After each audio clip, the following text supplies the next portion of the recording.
Hello friends, welcome back. Last episode में हमने discuss किया था कि किस तरह सावरकर जी पहुंच गए हैं फर्ग्यूसन कॉलेज में और वहां पर अपनी पढ़ाई के साथ साथ बहुत सारे एक्टिविटीज में इन्वॉल्व हो रहे हैं और उन्होंने एक सोसाइटी अभिनव भारत की नींव भी रख दी है। पर अभी भी ये एक फॉर्मेटिव स्टेज में है, बट अब आने वाले समय में एक भारत में ऐसी घटना घटेगी जो कि बहुत ही ट्रांसफॉर्मेटिव होगी, जहाँ पर पूरे भारत का पॉलिटिक्स एक टर्न लेगा और वहां पर क्रांतिकारी आंदोलन जो चल रहा था अभी, जो बैक एंड में चल रहा था, वो बहुत ज्यादा फ्रंट एंड में आ जाएगा और यहीं पर एक तरीके से राइज होगा सावरकर जी और इनके इंस्टीट्यूशन अभिनव भारत का। तो ये पूरा प्रोसेस कैसे हो रहा है उसको आज हम डिस्कस करेंगे। अगर आपको इस टॉपिक में इंटरेस्ट है तो बने रहिए हमारे साथ। आगे बढ़ने से पहले लाइक करिए, चैनल को सब्सक्राइब करिए और अगर वीडियो अच्छा लगा तो अंत में इसे अपने दोस्तों के साथ, अपने फैमिली के साथ शेयर करिए जिनको इस तरीके के टॉपिक में इंटरेस्ट है।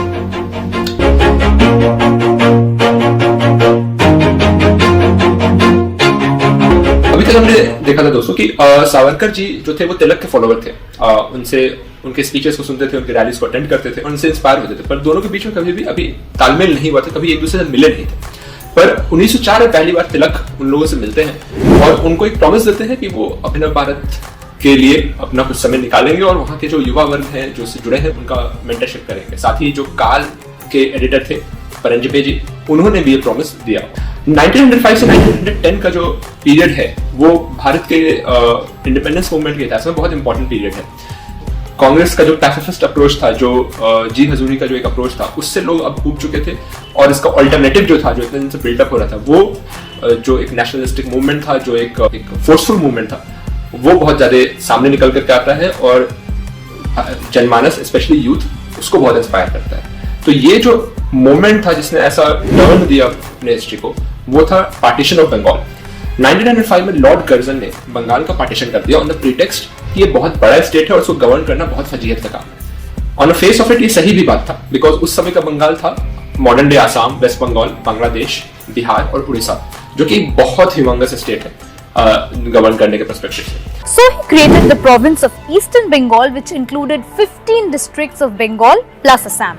With a population of 31 million, most of which was Muslim, Dhaka or the present day Dhaka was made its capital. He then merged Odisha, Bihar, Jharkhand and parts of Chhattisgarh with the western districts of Bengal to create a western province with Calcutta as the capital. This new province had a population of 47 million, most of which was Hindu. Curzon insisted that the partition would allow the British to manage Bengal better and focus on the neglected Eastern Bengal districts. But the people of Bengal did not buy these arguments. Division का कारण सिर्फ governance नहीं था, in fact governance था ही नहीं, इसका division का कारण था to create a rift between Hindu and Muslims so that जो उस समय क्रांतिकारी आंदोलन चल रहा था बंगाल में वो किसी तरह थम जाए। अब उस समय का बंगाल जो था दोस्तों, वो आज के बंगाल से बहुत डिफरेंट है। वो बंगाल का वैसा दौर था जहां पर हर दूसरे घर में एक क्रांतिकारी विचार वाला बच्चा पैदा हो रहा था। वहां बहुत सारी सीक्रेट सोसाइटी चल रही थी, for example Jugantar group, Calcutta Anushilan Samiti, Dhaka अनुशीलन समिति, टू नेम अ फ्यू। और यहाँ पर बहुत सारी कॉन्स्पिरेसी केसेस चल रही थी। एक बहुत फेमस केस हुआ मानिककल्ला बॉम्ब कॉन्स्पिरेसी केस, जहाँ पर कुछ युवकों ने गवर्नमेंट बिल्डिंग में बॉम्ब फेंक दिया। उसी समय मुजफ्फरपुर में, जो अभी बिहार में है पर उस समय बंगाल में था, तो खुदीराम बोस है जो 17-18 साल का लड़का क्रांतिकारी था, उसने वहाँ के डिस्ट्रिक्ट जज पे कैरेट बम फेंक दिया। तो इस तरीके का जो नेशनल फर्वर जग रहा था, लोगों में एक ये भावना आ रही थी कि लाइफ और नेशन में अगर चूज करना हो तो नेशन फर्स्ट, इस हद तक कि हम अपनी जान भी कुर्बान कर देंगे हंसते हंसते। And that was very problematic, क्योंकि पिछले एपिसोड में हमने डिस्कस किया था कि British very well new the impact of 1857 revolt. उसके बाद 1880s में जो वासुदेव बलवंत फड़के का अपराइजिंग हुआ था, जिसमें सीक्रेट सोसाइटीज और इस तरीके के मूवमेंट्स की नींव डाली गई थी भारत में, उससे भी वो काफी सदमे में थे British. And they didn't want कि इस तरीके का जो रिवोल्ट अभी कभी महाराष्ट्र में, कभी बंगाल में, कभी पंजाब में हो रहा है, वो एक साथ पूरे भारत में हो जाए, अदरवाइज वो सर्वाइव नहीं कर पाते। तो इसको ध्यान में रखते हुए उन्होंने टूल यूज किया, tool of divide and rule, और उसने डिवीजन कर दिया between Hindu majority area and Muslim majority area. हालांकि यहाँ पर एक दूसरे पर्सपेक्टिव से उसको देखा जाए तो लोग कहते हैं कर्जन ने हिंदू मुस्लिम के बीच में फूट डाला, जबकि ये बात सही नहीं। एक्चुअली हिंदू और मुस्लिम का डिवीजन पहले ही हो चुका था और कर्जन ने सिर्फ उससे बेनिफिट उठाया। ये डिवीजन करने वाले जो व्यक्ति थे उनका नाम था सर सैयद अहमद खान। इनकी हिस्ट्री बहुत इंटरेस्टिंग है, उसको क्विकली अगर समराइज करना चाहे तो सैयद अहमद खान 1820s में जन्मे थे और 1898 में शायद उनकी मृत्यु हुई थी। यानी वो प्री मुगल एरा और पोस्ट मुगल एरा उन्होंने दोनों देखा था। लेटर 1880s के अंदर जब उन्होंने देखा कि कुछ डेमोक्रेसी की बात हो रही है और मॉडर्न गवर्नेंस आने वाला है, तो वो देखे कि अभी तक तो भाई भारत में मुगलों का राज रहा है, करेक्ट।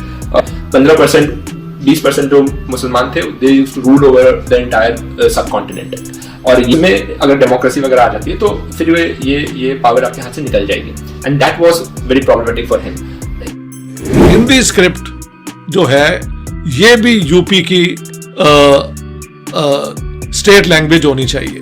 बाद में इसको कहा गया कि इट शुड रिप्लेस उर्दू, तो उसमें सर सैयद ने और जो ये मुगल कोर्ट के साथ एसोसिएटेड लोग थे, इन्होंने उसका बहुत बुरा मनाया।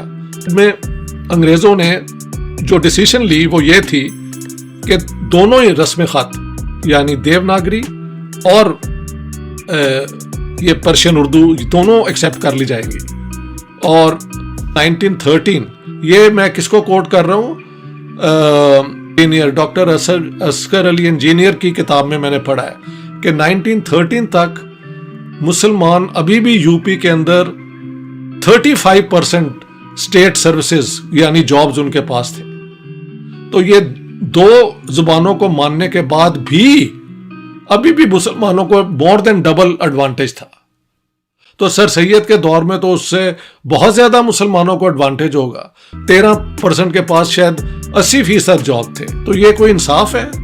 He believed in Islamic elitism. तो he said कि मुगल एक elite क्लास है और वो डिजर्व करते हैं गवर्न करना खुद को और रूल करना, एक्सेट्रा एक्सेट्रा। तो जो भी था, देखिए सर सैयद ना डेमोक्रेट थे। ये वो लोग हैं जो रैशनल तो हो सकते हैं, लेकिन ये डेमोक्रेट यानी लोगों को इक्वल मानना, मिल के रहना, ये उसके कायल नहीं है। He wanted to preserve the status of the Muslim aristocracy. He wanted to preserve the status of the Muslim aristocracy, and he thought the best way to do it was to join hands with the British. हाँ, उन्होंने ये जो philosophy था, इसके वजह से उन्होंने एक कॉन्सेप्ट, एक फ्रेज का रचना किया जिसका नाम है टू नेशन थ्योरी। इंटरेस्टिंग है कि ये टू नेशन थ्योरी लोग बोल देते हैं कि सावरकर जी ने दिया था, बट एक्चुअली ये बात नहीं है। और यहाँ तक कि उन्होंने अपने एक स्पीच में ये भी कहा था कि Hindu and Muslim are two very different kind of set of people, दो डिफरेंट कौम है और ये साथ में नहीं रह सकती। ये है कि सर सैयद ने टू नेशन थ्योरी को अपनाया और उसी की बुनियाद पे बाद में हम देखेंगे पाकिस्तान भी वजूद में आया। जस्टिस मुनीर की किताब पढ़ें, फ्रॉम जिना टू ज़िया, वहां पे वो लिखते हैं कि, और वो सर सैयद को कोट करते हैं। सर सैयद सेज देयर कि हिंदू और मुसलमान दो कौमें हैं यानी नेशंस, और कभी नहीं हो सकता कि ये मिल के इकट्ठे अमन से रहें। उस चीज को वो जो फॉर्मेंट हो रहा था इतने 20-25 साल से, उसको फिर रिवाइव किया, उसको यूज किया as a tool Lord Curzon ने to divide and create a rift in a growing national consciousness. इसका एक बहुत दूरगामी इम्पैक्ट पड़ा भारत पर। सबसे पहला इम्पैक्ट तो ये पड़ा कि 1997 में सूरत में कांग्रेस स्प्लिट कर जाती है। तो हमने पहले देखा था एक गरम दल और एक नरम दल है, that is moderate and extremist. तो मॉडरेट ग्रुप जो था, for example Firoz Shah, Gopal Krishna Gokhale etcetera, तो इनका अगेन वही था कि पार्टीशन ऑफ बंगाल हो गया तो हो गया, हम लोग प्रेयर एंड पिटीशन करेंगे, इसको रिवर्स कराने की कोशिश करेंगे। जो एक्सट्रीमिस्ट ग्रुप था वो बोला नहीं, अगर पार्टीशन ऑफ बंगाल हो रहा है तो this is clear cut attack on India's national movement, हमारी अस्मिता पर अटैक हो रहा है और इसके लिए हम लोग कड़ा पुरजोर विरोध करेंगे। और उन्होंने इसके लिए बहुत सारे मेथड यूज किए। और सबसे पहले इन्होंने पिकेटिंग यानी धरना देना शुरू कर दिया, जो कलेक्टर्स ऑफिस था उसको घेराव स्टार्ट कर दिया, जो फॉरेन गुड्स थे उसको बर्न करना, पब्लिकली बर्न करना शुरू कर दिया। तो जो बॉयकॉट और नॉन कॉपरेशन का एक फिलॉसफी जो हम लोग जानते हैं, जो हम लोग एस्क्राइब करते हैं कि गांधी जी जब इंडिया में आए और तब स्टार्ट हुआ, तो इंटरेस्टिंगली आप देखिए कि उनके अराइवल से 10-15 साल पहले ही ये सब मेथड यूज होने लगे थे, and that was because of this so called extremist group जो कि पूर्ण स्वराज का डिमांड करते थे, जो कि किसी भी तरीके से समझौता नहीं करना चाहते थे ब्रिटिश के साथ। यहाँ पर महाराष्ट्र के अंदर तिलक एक कॉल देते हैं to boycott all the British good, to boycott British courts, to stop paying taxes.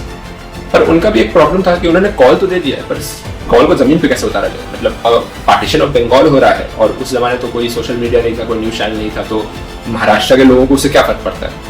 तो वो कॉन्शियसनेस जगाना बड़ा डिफिकल्ट था और उसके लिए जरूरत थी एक ऑर्गेनाइजेशन की, और यहाँ पर एंट्री होती है अभिनव भारत की। तो अभिनव भारत के जो यंग वॉलंटियर्स थे, 20-22-25 साल के जो बच्चे थे, वो लोगों ने तिलक के साथ कॉपरेट किया और उनके आइडियाज को जमीन पर उतारा। विष्णु गणेश पिंगले इन्होंने बहुत मैसिव रोल प्ले किया ये ब्रिटिश गुट को जलाने में और उसको ऑर्गेनाइज करने में। आगे चलते गदर के रिवॉल्यूशनरी भी बन गए। और यहाँ पे ऑब्वियसली विनायक का भी एक बहुत इंपॉर्टेंट रोल था इन सब कार्य को करने में। इस बॉम्बे समाचार उसने एक आर्टिकल भी लिखा था अभिनव भारत पे और विनायक पे, और किस तरीके से एक यंग लड़का इस तरीके का ऑर्गेनाइजेशन को क्रिएट करता है, उस नेशनल मूवमेंट को कैरी फॉरवर्ड करता है। तो अगेन ये एक मिथ बस्ट करता है भारत ने पार्टिसिपेट नहीं किया था नेशनल मूवमेंट में। तो this clearly bust that myth. अब लास्ट एपिसोड में हमने ये कहा था कि क्रांतिकारी मूवमेंट शुरू करना ना शुरू करना आपकी चॉइस है, पर अगर शुरू कर दिया तो उसके साथ ही साथ जो डंडा आप पे बरसता है वो आपकी चॉइस नहीं है, वो कहीं ना कहीं किसी ना किसी एंगल से बरसेगा।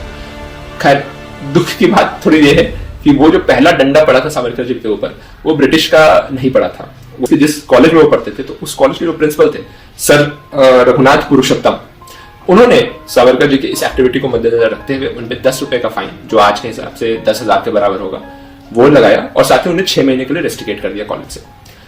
रेस्ट्रिकेट होने के बाद उन्होंने क्या किया कि अपने जो दोस्त थे जिसने पार्टिसिपेट नहीं किया था इस मूवमेंट में उसके हॉस्टल रूम में जाकर वो रहने लगे।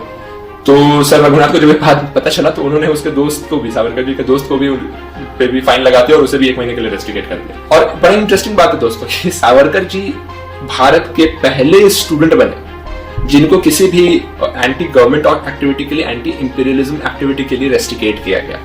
तो ये भी एक इंटरेस्टिंग फैक्ट है जो बहुत लोग इससे अवगत नहीं होंगे। इस पूरे माहौल को देखते हुए उस समय जो काल मैगजीन था उसका एडिटोरियल छपता है और उसमें ये कहा जाता है कि shame that such servility exists in the educational institutions. How will they ever create a nation of free men? तो ये कहते हैं कि भारत के एजुकेशनल इंस्टीट्यूशंस के अंदर इस तरीके की गुलामी की जो मानसिकता है यह बहुत शर्म की बात है। ऐसे एजुकेशनल इंस्टीट्यूशन कभी भी आजाद ख्याल के लोग कैसे जिंदा कर सकते हैं? अगर आपको ऐसा लग रहा होगा कि अच्छा इस तरीके की मानसिकता तो उस जमाने में एग्जिस्ट करती है और आज तो हम आजाद हो गए हैं, you know, and we have become a free thinking society, तो खैर इस गलतफहमी में मत रहिए। और इसको मैं आपको प्रूव कर देता हूँ 1-2 केस स्टडी सुना करके। अभी हाल में एक बीबीसी की डॉक्यूमेंटरी आई थी जिसको लेकर के बहुत बवाल कटा और कुछ लोग आप देख रहे होंगे कि जो सो कॉल्ड तथाकथित इंटेलेक्चुअल और लेफ्टिस्ट हैं वो काफी खुश हो रहे थे कि किस तरीके से बीबीसी ने पीएम के ऊपर ऐसी डॉक्यूमेंट्री बनाई। अब सोचने की बात है कि इस डॉक्यूमेंट्री का वजूद ही क्या है जब भारत के इंडिपेंडेंट जुडिशियरी ने, सुप्रीम कोर्ट ने ये वर्डिक्ट दे दिया है कि the prime minister is not convicted in that case. यानी कि अब विदेशी मीडिया को भारत के सुप्रीम कोर्ट से ज्यादा तरजीह देते हैं। सिमिलरली अगर आप हैप्पीनेस इंडेक्स देखें उसमें भारत की फिर से एक लो पोजीशन आती है। ठीक बात है, हो सकता है, बहुत सही बात है, उसमें हो सकता है कि बहुत सारी कमियां हो जिसको सुधार करने की जरूरत हो, लेकिन किसी ने ये नहीं पूछा कि ऐसा कैसा है कि ईरान, इराक, पाकिस्तान इत्यादि जैसे कंट्री वो भारत से ऊपर आ रहे हैं हैप्पीनेस इंडेक्स में। तो ये किस तरीके का हैप्पीनेस मेजर कर रहे हैं और कैसे मेजर कर रहे हैं उस पर बहुत लोगों ने सवाल नहीं उठाया। इस पूरी चीज को देखते हुए एक आदमी की आत्मा बहुत जोर से हंस रही होगी, खुश हो रही होगी, वो है लॉर्ड मैकॉले। लॉर्ड मैकॉले जब इंडिया का एजुकेशन पॉलिसी लाया था 1820s के अराउंड, 1830s के अराउंड, तो उनका एक बड़ा फेमस कोट था कि British education was meant to create a class of persons Indian in blood and color but English in taste, in opinions, in morals and in intellect. The idea was to make the West aspirational. वो बाहर से दिखने में भले भूरे हों पर सोच समझ उनकी पूरी तरीके से अंग्रेज हो चुकी हो। अब जब 1940s में एक अखबार इंटरव्यू लेता है, उनसे पूछता है कि उन्होंने इतना ज्यादा ड्रास्टिक फाइन क्यों लगाया था तो सावरकर जी के ऊपर, तो ये कहते हैं कि Savarkar was a very nationalistic and patriotic student but he was very emotional and that is why I impose such kind of fine. अब ये बड़ा बेतुका सा बात मुझे लगा दोस्तों, क्योंकि क्या अपने राष्ट्र के लिए इमोशनल होना कोई गलत बात है? हो सकता है कि आप सरकारी स्कूल के प्रिंसिपल हैं तो आपकी भी कुछ मजबूरियां रही होंगी, आप नहीं प्रमोट होने दे सकते हैं ऐसे एक्टिविटीज कैंपस के अंदर, क्योंकि ठीक है एक लॉजिकल बात है। तो एक टोकन फाइन लगा करके, 1 रुपए का फाइन लगा करके या और 1 वीक का सस्पेंशन दे करके भी आप छोड़ सकते थे, पर आपने जो एग्जॉर्बिटेंट एकदम 10 रुपए का फाइन लगा दिया और 6 महीने के लिए रेस्ट्रिकेट कर दिया, तो आपने तो एक ब्लेटेंट अटेम्प्ट लिया ना कि इसको इतना डिमोरलाइज करें और इसके करियर को इस तरीके से इम्पैक्ट करें कि आने वाला जो दूसरा बच्चा है वो कभी भी सोचे ही ना इस तरीके की एक्टिविटीज में पार्टिसिपेट करने के लिए। तो you just try to leverage that issue and show the British कि आप कितने ज्यादा लॉयल हैं। तो इसके लिए तो खैर मेरी कोई सिंपैथी नहीं है सर रघुनाथ से और इनका जस्टिफिकेशन है मुझे कोई इनसे तार्किक नहीं लगता है। आपको क्या लगता है इस उनके इस एक्सप्लेनेशन के बारे में कमेंट में जरूर बताइए। जो पिकेटिंग हो रहा है, बॉयकॉटिंग हो रहा है, नॉन कॉपरेशन हो रहा है महाराष्ट्र के अंदर, बंगाल के अंदर, अलग अलग जगहों पे, तो इसका इम्पैक्ट क्या होता है, इसको समझने के लिए जो मॉन्टगोमरी है वहां के एक ICS इंडियन सिविल सर्विस के एक ऑफिसर, वो जो वाइसरॉय को चिट्ठी लिखते हैं आप उससे समझ सकते हैं। वो क्या लिखते हैं सावरकर के बारे में, वो बोलते हैं कि he is a very fluent speaker, he addresses his audience like a general leading his army to battlefield, he is an accomplished orator of enviable skills. It appears that the branch of revolutionary movement is soon going to be established in Maharashtra. इससे सावरकर जी ने जो अभिनव Bharat establish किया था, उसने अपना पहला contribution दिया है towards creation of national movement, और उसके बारे में, और ये करने की वजह से उन पे किस तरीके से उन्हें प्रताड़ित भी किया गया, not by anyone else but by his own principal, व्यक्तियों में से नहीं थे। और नेक्स्ट एपिसोड में हम देखेंगे कि भारत में उन्होंने अभिनव भारत को स्टैब्लिश करके और एक क्रांतिकारी माहौल पैदा करके उन्होंने दम नहीं भरा। He decided to go abroad. अब वो जाने वाले लंदन और इंपीरियलिज्म के गढ़ में बैठ करके वो एंटी इंपीरियलिस्टिक एक्टिविटीज करेंगे। हाउएवर, चूंकि वो एक लोअर मिडिल क्लास फैमिली से बिलोंग कर रहे थे, उनके कि लंदन जैसे महंगे शहर में रहना उनके अपने के बस के बात का बात नहीं था। तो इसमें उनके मदद करते हैं एक ऐसे नायक जिनके बारे में बहुत कम लोग जानते हैं। उनके बारे में यह कहना एग्जैजरेशन नहीं होगा कि अगर वो नहीं होते तो शायद यूरोप के अंदर जिस तरीके से भारतीय क्रांति की एक चेतना फैली और भारतीय क्रांतिकारी वहां कनेक्शन स्टैब्लिश कर रशियंस और आयरिश रिवॉल्यूशनरीज के साथ, वो कभी नहीं कर पाते। अब ये कौन थे, उनका क्या कंट्रीब्यूशन था, वो कहाँ से आए थे, ये हम देखेंगे नेक्स्ट एपिसोड में। अगर आज का एपिसोड आपको अच्छा लगा तो do like and subscribe to our channel, also share it with your friends and family. Till the next episode, thank you so much for watching.